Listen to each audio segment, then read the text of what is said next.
भाई अभी तू बच्चा है मोदी के सामने, अभी काम उतना ही कर जितना तेरे से हो। ये दिल्ली के विकास पर ध्यान दे, ये दिल्ली का विकास करा, ये दिल्ली को मॉडल बना, फ्लाईओवर को अच्छी तरह साफ सफाई कर, पेड़ पौधे लगा, पर्यावरण को बचा और इनमें पेड़ पौधों में पानी दे। मोदी का मुकाबला मत कर। तू ठीक है दिल्ली का चीफ मिनिस्टर है, अब चुनाव आएगा तो तुझे बता देंगे क्या है क्या नहीं। तुम्हें पंजाब मिल गया, पंजाब में नशा कर दिया, दिल्ली में दारू घोटाला करके तूने पूरा दिल्ली को बर्बाद कर दिया। मोदी तो मोदी है, वो देश का प्रधानमंत्री है, वो देश का राजा है।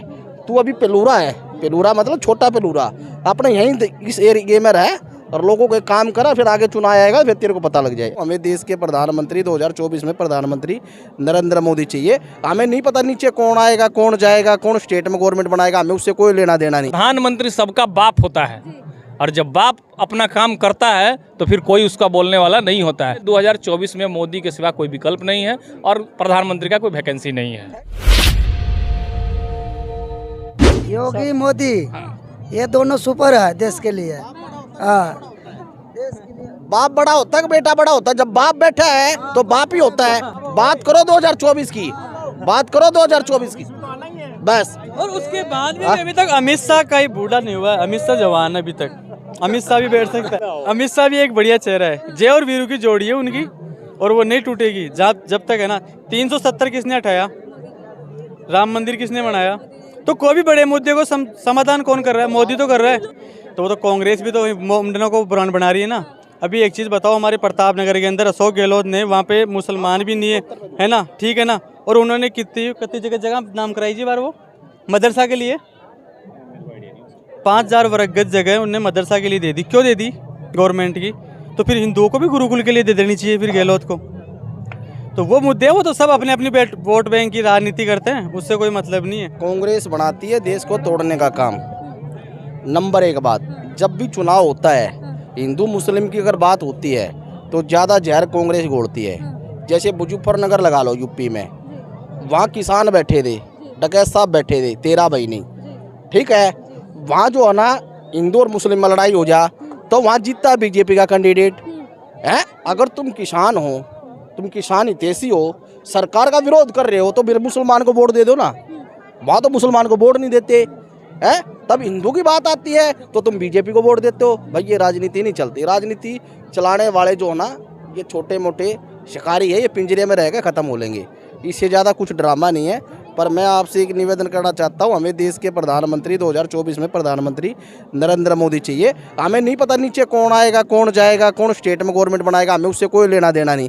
रही बात केजरीवाल के प्रति, एक बात और मैं कहना चाहता हूँ, भाई अभी तू बच्चा है मोदी के सामने, अभी काम उतना ही कर जितना तेरे से हो। ये दिल्ली के विकास पर ध्यान दे, ये दिल्ली का विकास करा, ये दिल्ली को मॉडल बना, फ्लाईओवर को अच्छी तरह साफ सफाई कर, पेड़ पौधे लगा, पर्यावरण को बचा और इनमें पेड़ पौधों में पानी दे।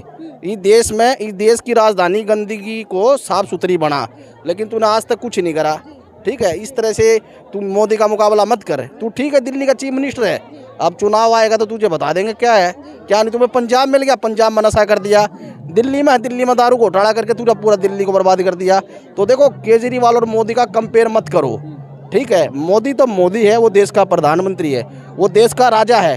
तू अभी पेलूरा है, पेलूरा मतलब छोटा पेलूरा। अपने यहीं इस एरिया में रह और लोगों के काम करा, फिर आगे चुनाव आएगा फिर तेरे को पता लग जाए। हमारे हिंदुस्तान में प्रधानमंत्री का कोई वैकेंसी नहीं है। मोदी जी आएंगे और आगे भी रहेंगे। जिस तरह से इन्होंने देश में और विदेश में हिंदुस्तान का नाम रोशन किया है, वैसा शायद ही कोई हमारा जनता होगा जो मोदी जी से प्यार नहीं करता होगा। तब तो विरोधी पार्टी है, विरोध करना उनका काम है। अगर विरोध नहीं करेंगे तो उनकी राजनीति कैसे चलेगी? इसलिए उनका विरोध करना जायज़ है, ये कोई बड़ी बात नहीं है। और जहाँ तक बात है कांग्रेस की या अदर पार्टियों की, उन्होंने क्या किया है सब जनता जानती है, जनता को बताने की ज़रूरत नहीं है। और मोदी जी जो कर रहे हैं वो भी सारी जनता जानती है। इसलिए 2024 में मोदी के सिवा कोई विकल्प नहीं है और प्रधानमंत्री का कोई वैकेंसी नहीं है। देखिए अभी सबसे घोर जो विरोधी कहा जाता है फारूक अब्दुल्ला को, उन्होंने क्या कहा है? प्रधानमंत्री सबका बाप होता है और जब बाप अपना काम करता है तो फिर कोई उसका बोलने वाला नहीं होता है। और ये लोग किस मुंह से कहेंगे? कौन पार्टी कहेगा? अभी सोनिया गांधी जब वहाँ के कुछ भी नहीं थे छत्तीसगढ़ में, तब जाके उन्होंने उद्घाटन किया, तो उनसे ये जवाब देना चाहिए ना देश को कि हमने ऐसा क्यों किया। जब मोदी जी करें तो फिर मेरे को क्यों दर्द हो रहा है? पूरी कांग्रेस पार्टी ये चाहती है हिंदुस्तान में मेरा राज हो और हिंदुस्तान के लोग मेरा गुलाम हो। इसी मानसिकता पर वो लोग जिंदा रहते हैं। इसलिए मोदी जी के सिवा कोई विकल्प नहीं है। जिस तरह से उन्होंने देश में विकास किया है, देश में दुनिया में जिस तरह से हमारे भारत का नाम रोशन किया है, उस तरह से उनका कोई विकल्प नहीं है। तानाशाह कहाँ है, कहाँ किस कुछ विकल्प तो बताएंगे, कुछ आवाज़ तो बताएंगे कि ये तानाशाह कर रहे हैं। तो खाली मुंह से बोलने से थोड़ी तानाशाह हो जाता है। आप बताएं तो सही कि तानाशाह क्या है। आप बोलते हैं कि संसद भवन का उद्घाटन प्रधानमंत्री से नहीं करना चाहिए। जब द्रौपदी मुर्मू जी राष्ट्रपति के कैंडिडेट हुआ करते थे तो यही कांग्रेस छाती पीट पीट कर लोगों को विरोध करवाता था। और जो है क्या क्या द्रौपदी मुर्मू के बारे में नहीं कहा गया, तो उसमें राष्ट्रपति का क्या छवि खराब नहीं हुआ।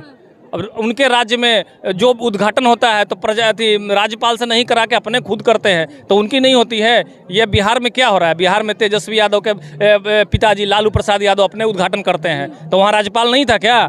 ये लोग का कोई शर्म नहीं है, कोई इन लोगों के पास कोई मुद्दा नहीं है और कोई इन लोगों के पास विकल्प भी नहीं है, बस अपना विरोध करने का कि हम विपक्ष में हैं, विरोध करेंगे। विरोध करते रहिए, एक दिन विरोध करते करते जनता इनका ऐसा विरोध करेंगे कि इनका नामो निशान मिट जाएगा। वीर सावरकर जी का जयंती 28 तारीख को है, तो उस दिन अगर मान लिया उद्घाटन हो रहा है तो इसमें गलती क्या है। क्या वो देश के सपूत नहीं थे? उन्होंने देश के लिए जेल गए और उन्होंने देश के लिए क्या क्या यातनाएं नहीं सही। उनको 2 जन्मों का सजा सुनाई गई। अब कांग्रेस के कोई ऐसा अध्यक्ष हुआ है जिसको आज तक जेल हुआ है? ये लोग सारी कहते हैं कि हम जो हैं देशभक्त हैं और हम जो है आज़ादी के लिए कुर्बानी दिए हैं। इनके पास कोई कुर्बानी नहीं है, ये सिर्फ जनता को भ्रमित किए हुए रहते हैं। आज मोदी जी एक मामूली सा सिंगोल को खोज कर लाए हैं जो कांग्रेस कई एक वर्षों से चुरा के रखे हुए था, उसका जवाब कांग्रेस दे। अरे ये लोग सिंगोल का नहीं, विरोध करते करते एक दिन हिंदुस्तान का विरोध करेंगे। इन लोग हिंदुस्तान का विरोध करेंगे और हिंदुस्तान के संविधान का विरोध करेंगे। विरोध का इनका कोई वजह नहीं है, बस ये विपक्ष में है इसलिए अपना विरोध जताते हैं। जनता इनको सब जान गई है और एक दिन जनता इनको उखाड़ कर फेंक देगी। अभी कई एक जगह से बिगाड़ चुके हैं, उखाड़ कर फेंक चुकी है, आने वाले समय में उखाड़ कर फेंक देगी।